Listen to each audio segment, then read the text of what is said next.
Central government tender ಕರೆದಿರೋದು, ಅವ್ರು ಕೊಟ್ಟಾಗ ನಾವು ತಗೋಬೇಕು. GCC ಮಾಡಲ್ ಅದು, ಗ್ರಾಸ್ ಕಾಸ್ಟ್ ಕಾಂಟ್ರಾಕ್ಟ್ ಅಂತ. ಯಾವಾಗ ಬರ್ಬೋದಮ್ಮ ಬಸ್?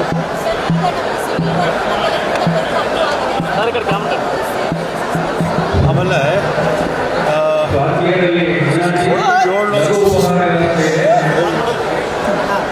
ಒಟ್ಟು 750 ಬಸ್ ಕೊಟ್ಟಿದ್ದಾರೆ, ಅದು ನಗರ ಸಾರಿಗೆಗೆ ಮಾತ್ರ. ಆಮೇಲೆ ನಾವು ಡಿಪೋಗಳು ಈಗಾಗಲೇ ಕೆಲಸ ಪ್ರಾರಂಭ ಮಾಡಿದ್ದೀವಿ.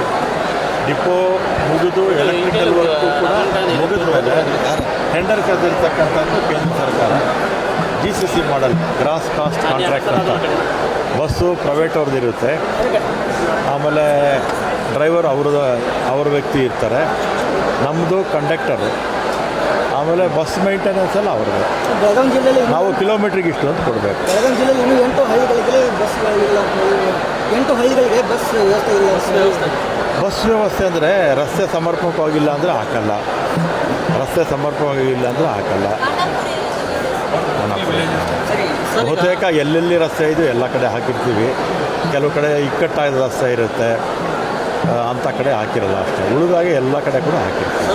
ಚಿತ್ತೂರಲ್ಲಿ ಡಿಪೋನ ಉದ್ಘಾಟನೆ ಸರ್, ಸಿಬ್ಬಂದಿಗಳು ಮತ್ತು ಸಾಕಷ್ಟು ಕೊಡ್ತೀವಿ ಬಿಡಿ, ಸಿಬ್ಬಂದಿ ಇಲ್ಲೇ ಇದ್ದಾರೆ. MD ಅವರು ಕಾಂಕ್ರೀಟ್ ಮಾಡ್ತೀವಿ, ಈ ಸಲ ಮಾಡ್ಸೋಣ. ಸಾರಿಗೆ ನೌಕರು ಬೊಮ್ಮಾಯಿ ಅವರಿದ್ದಾಗ ಸುಮಾರು ಒಂದು 14 ತಿಂಗಳು RRSO ಇದು ಮಾಡಬೇಕು ಅಂತ ಇದು ಮಾಡಿ ಸರ್, ಅದು ಪೆಂಡಿಂಗಿದೆ. ಯಾವುದು? ಬೊಮ್ಮಾಯಿ ಅವರ 38 ತಿಂಗಳು ಬಾಕಿ ಇಟ್ಟು ಹೋಗ್ಬಿಟ್ರು ಅವರು. ಎಷ್ಟು? ಅವರು 23ರಲ್ಲಿ ಅವರ ಅವಧಿ ಮುಗೀತಲ್ಲ, ಮುಗಿದಾಗ 2020ರಲ್ಲಿ ವೇತನ ಪರಿಷ್ಕರಣೆ ಆಗಬೇಕಾಗಿತ್ತು. ವೇತನ ಪರಿಷ್ಕರಣೆ ಮಾಡದೆ ಕೊನೆಯಲ್ಲಿ ಅವರು ಹೋಗುವಾಗ 38 ತಿಂಗಳದು ಈಗ ಅವ್ರ ಡಿಮ್ಯಾಂಡ್ ಇದೆಯಲ್ಲ, ಅದು ಅವರೇ ಬಾಕಿ ಇಟ್ಟೋಗಿತ್ತು. ಅದೇ ಈಗ ಮಾತಾಡ್ತಾರೆ. ಈಗ ನಾವು ಅನೌನ್ಸ್ಮೆಂಟ್ ಮಾಡಿದ್ದೀವಿ, 26 ತಿಂಗಳು ಕೊಡ್ತೀವಿ, ಏಪ್ರಿಲ್ 1ರಿಂದ 25ನೇ ತಿಂಗಳಿಂದ ಕೊಡ್ತೀವಿ ಅಂತ ಹೇಳಿದ್ವಿ. ಕೇಳ್ತಾರೆ ಅವರು. ಕೇಳಿದ್ದೀನಿ ನಾವು ತಪ್ಪು ಅಂತ ಹೇಳೋಕ್ಕಾಗತ್ತಾ? ಅದರ ಸರ್ಕಾರದ ನಿಲುವು ನಾವು ಹೇಳಿದ್ವಿ. ಈಗ ಬೈ ಎಲೆಕ್ಷನ್ ಶುರು ಇದೆ. ಬೈ ಎಲೆಕ್ಷನ್ನು ಬಾಗಲಕೋಟೆ ಲೀಡ್ ಇದೆ, ದಾವಣಗೆರೆ ಸಮವಾಗಿ ಹೋಗ್ತಾ ಇದೆ. ಅವು ಎಣ್ಣೆ ಅಂತಾರಲ್ಲ ಹಂಗೆ, ಅವು ಎಣ್ಣೆ ಆಟ ಅಂತಾರಲ್ಲ, ಅವ್ರ ಮೇಲಕ್ಕೆ ಹೋಗ್ತಾರೆ, ಇವ್ರ ಮೇಲೆ ಕೆಳಕ್ಕೆ ಬರ್ತಾರೆ, ಇವ್ರು ಕೆಳಕ್ಕೆ ಬರ್ತಾರೆ, ಅವ್ರ ಮೇಲಕ್ಕೆ ಹೋಗ್ತಾರೆ. ಕೊನೆಯದಾಗಿ ಕಾಂಗ್ರೆಸ್ಸು ಅಂತರ ಕಡಿಮೆ ಆಗುತ್ತೆ, ಗೆಲ್ತೀವಿ. ಆ ವಿಚಾರ ಎಲ್ಲ ಕೇಳಬೇಡ್ರಪ್ಪ, ಬೇರೆ ಎಲ್ಲ ಇದ್ರೆ ಕೇಳಿ. ಬಾಗಲಕೋಟೆ 15,000 ಲೀಡ್ ಇದೆಯಲ್ಲ, ಈಗಲೇ 15,000 ಲೀಡ್ ಇದೆ. ಬೇರೆ ಆಮೇಲೆ ಹತ್ತಿರ ಒಂದು 300 ಬೂತ್ ಇರುತ್ತೆ ಆವ್ರೇಜು. ಅಲ್ಲಿ ಎಲ್ಲಿಂದ ಪ್ರಾರಂಭ ಮಾಡ್ತಾರೆ ಅನ್ನೋದು ಡೌಟು, ನೋಡಬೇಕದು. ಟಿಕೆಟ್ ಹಂಚಿಕೆ ವಿಚಾರವಾಗಿ ಸ್ವಲ್ಪ ಇತ್ತಲ್ಲ, ಎಲ್ರಿಗೂ ಗೊತ್ತಲ್ಲ, ಅಸಮಾಧಾನ ಇದ್ದಿದ್ದು ಎಲ್ಲರಿಗೂ ಗೊತ್ತಲ್ಲ.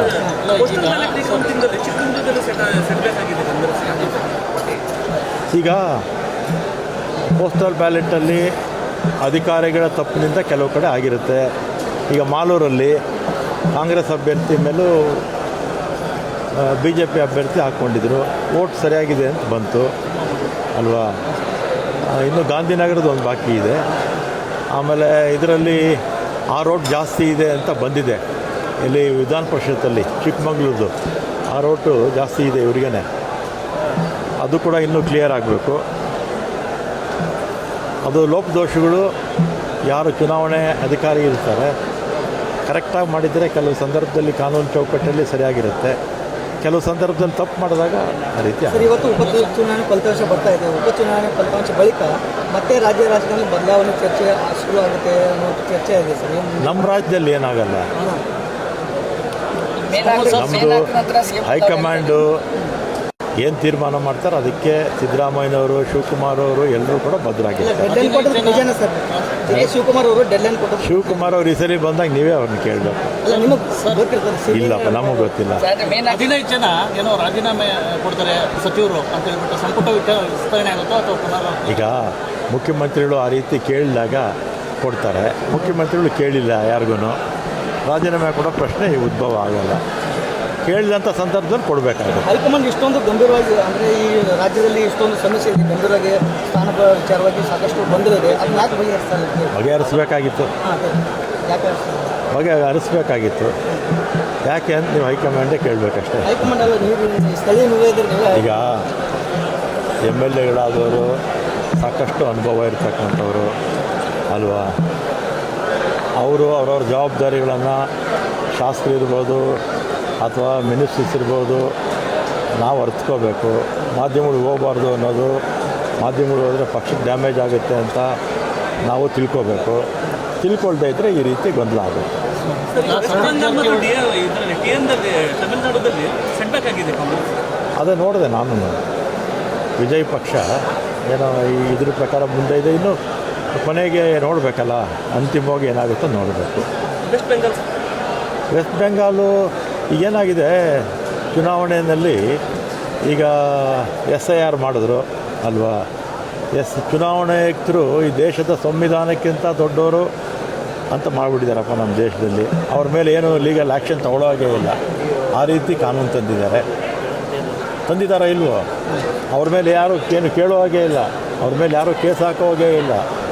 ಸರ್ವಾಧಿಕಾರಿ ಅಂತಾರಲ್ಲ, ಅದಕ್ಕಿಂತಲೂ ಇನ್ನೂ ಉನ್ನತ ಸ್ಥಾನಮಾನಗಳು ಕೊಟ್ಬಿಟ್ಟಿದ್ದಾರೆ ಅವರಿಗೆ. 90 ಲಕ್ಷ ಮತದಾರರನ್ನು ತೆಗೆದುಹಾಕಿದ್ದಾರೆ. 90 ಲಕ್ಷ ಮತದಾರರನ್ನು ತೆಗೆದುಹಾಕಿದಾಗ ರಿಸಲ್ಟ್ ಏನೇನಾಗುತ್ತೆ ಅನ್ನೋದು ನೀವೇ ಯೋಚನೆ ಮಾಡ್ಕೊಳ್ಳಿ. ಸತೀಶ್ ಜಾರಕಿಹೊಳಿ ಅವರು KPCC ಅಧ್ಯಕ್ಷರಾಗಬೇಕು ಅಂತ ಹೇಳ್ಬಿಟ್ಟು ಹೈಕಮಾಂಡ್ ನೇಮಕ ಮಾಡಿದ್ರೆ ನಾವೆಲ್ಲ ಸ್ವಾಗತ ಮಾಡ್ತೀವಿ. ಸರ್, ಒಂದು ವೇಳೆ ಫಲಿತಾಂಶ ಈ ಫಲಿತಾಂಶದಲ್ಲಿ 50-50 ಆದರೆ ಒಂದು ಗೆದ್ದರೆ ಒಂದು ಸೋತಿದೆ, ಆ ಸೋಲನ್ನು ಒಪ್ಕೋತೀರ ಸರ್? ಎಲ್ಲಿ ದಾವಣಗೆರೆ ಅಥವಾ ಬಾಗಲಕೋಟೆ?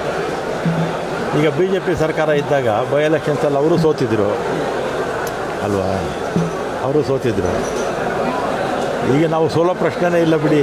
ದಾವಣಗೆರೆನೂ ಕಡಿಮೆ ಲೀಡಲ್ಲಿ ಗೆದ್ದೇ ಗೆಲ್ತೀವಿ. ಸಾಯಂಕಾಲ ಫೋನ್ ಮಾಡಿ.